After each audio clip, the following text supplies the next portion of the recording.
Now, this is not new. The US is known to use different local issues as bargaining chips to interfere in the internal affairs of other countries.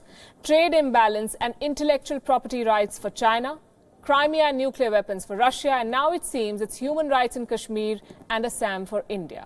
While the first two strategies were employed by the government itself, the attempt to put pressure on India comes from Representative Ilhan Omar, one of the members of the so-called Squad. Speaking at the Congressional hearing on human rights in South Asia, Omar projected the Indian government in bad light. Her criticism was rebutted by Assistant Secretary of State Alice Wells. First, take a look at this exchange. Ambassador Wells, as you know, last month I led a letter to Ambassador Juster and Jones with you CC'd on it on the situation of Kashmir. Our partnership with India is strategic, but it's also based on our shared values of democracy, religious pluralism, and the respect of human rights. Under Modi and the BJP government, all of these mutual values have been threatened. And I think we have to understand the situation in Kashmir as part of an overall Hindu nationalism project of the BJP. So my first question to you is about the right of self-determination. Is the United States committed to emphasizing the centrality of Kashmir voices in determining the future of the Jammu and Kashmiri people? I would disagree with the characterization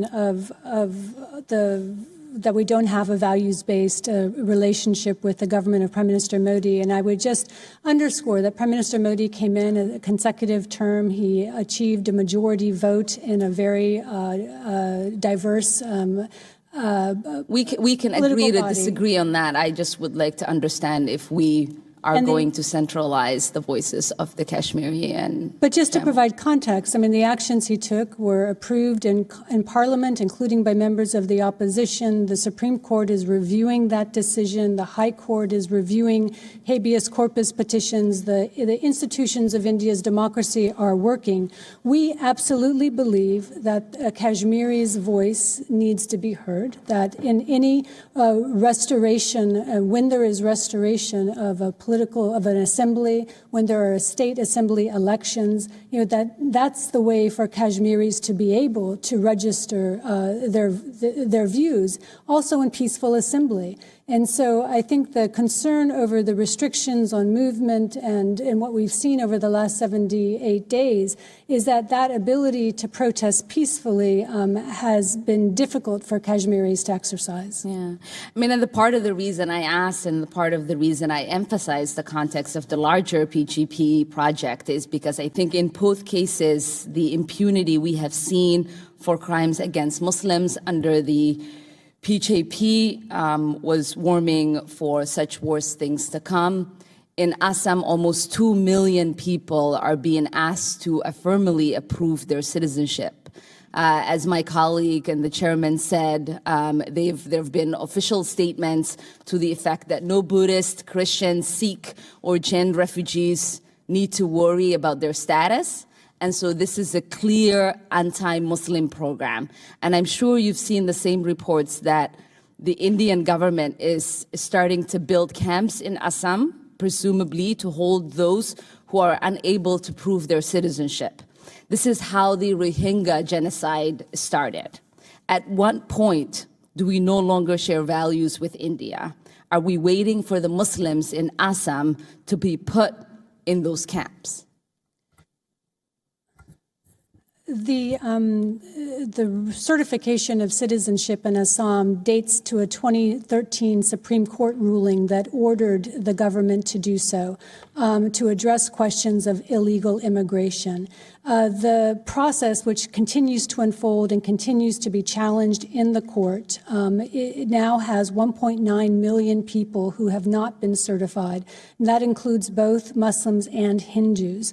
There are 300 appeal panels that are being set up for those individuals to appeal this determination. And as my colleague stated, we're concerned that many of these individuals who may not have the wealth or the education to successfully be able to document their citizenship are vulnerable.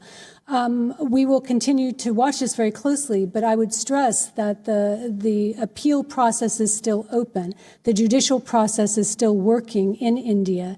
And as a democracy, we respect other democracies' abilities to self-police and self-regulate. And so this process is underway. Our voices have been heard. Your voice is going to be heard. Obviously, there's international attention focused on this national citizenship registration. Processes of legalities can take place under the justification of security and the such. The fact that there are public statements of having only Muslims prove their citizenship should be extremely alarming, and an excuse that we don't police other democracies is not one that should be acceptable to this committee or acceptable to the American people. We have to raise our voice of concern. We do that in many situations. There should not be an exception in this situation. Thank you, and I yield back. So who is Ilhan Omar and why is she taking this tone? She is one of the so-called progressive freshman congresswomen of color, and while she's entitled to raise any issue, her comments must be seen in context. She's been accusing the Indian government of violent Hindu nationalism even before the Kashmir decision. She's known for such vitriolic comments, not only on India, but about several other countries. Earlier this year, by the way, her own Democratic colleagues forced Ilhan Omar to apologize for comments that were anti-Semitic against the Jews. And now she wants America to review bilateral ties with India. It's a good opportunity to remind all champions of human rights that interference in another country's democratic processes is an infringement. It betrays an imperialist mindset, and she's not talking about any other country. She's targeting the world's most diverse and the largest democracy.